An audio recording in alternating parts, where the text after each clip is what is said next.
বাংলাদেশের প্রতিপক্ষ ভারত। ৩ ম্যাচ টি-20 সিরিজের প্রথম টি-20 ম্যাচে মাঠে নামবে বাংলাদেশ। প্রতিপক্ষ স্বাগতিক ভারত। টি-20 ক্রিকেট ইতিহাসে এখন পর্যন্ত মোট ১৪টি ম্যাচে মুখোমুখি হয়েছে বাংলাদেশ এবং ভারত। এই ১৪টি ম্যাচের মধ্যে ভারতের জয় ১৩টি ম্যাচে, বাকি একটি ম্যাচে জয় পেয়েছে বাংলাদেশ।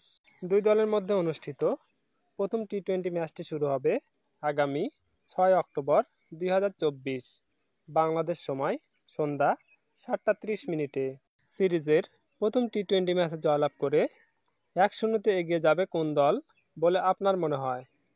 সফরকারী বাংলাদেশ নাকি স্বাগতিক ভারত? আপনাদের মূল্যবান মতামত কমেন্ট বক্সে কমেন্ট করে জানান। সিরিজের দ্বিতীয় টি-20 ম্যাচটি ৯ অক্টোবর ২০২৪ এবং তৃতীয় ও শেষ টি-20 ম্যাচটি অনুষ্ঠিত হবে ১২ অক্টোবর ২০২৪ বাংলাদেশ সময় সন্ধ্যা ৭টা ৩০ মিনিটে। ক্রিকেট, ফুটবল সহ খেলাধুলার নিত্য নতুন আপডেট পেতে আমাদের চ্যানেলটি সাবস্ক্রাইব করে পাশে থাকা বেল বাটনটি অন করে দিন। ধন্যবাদ।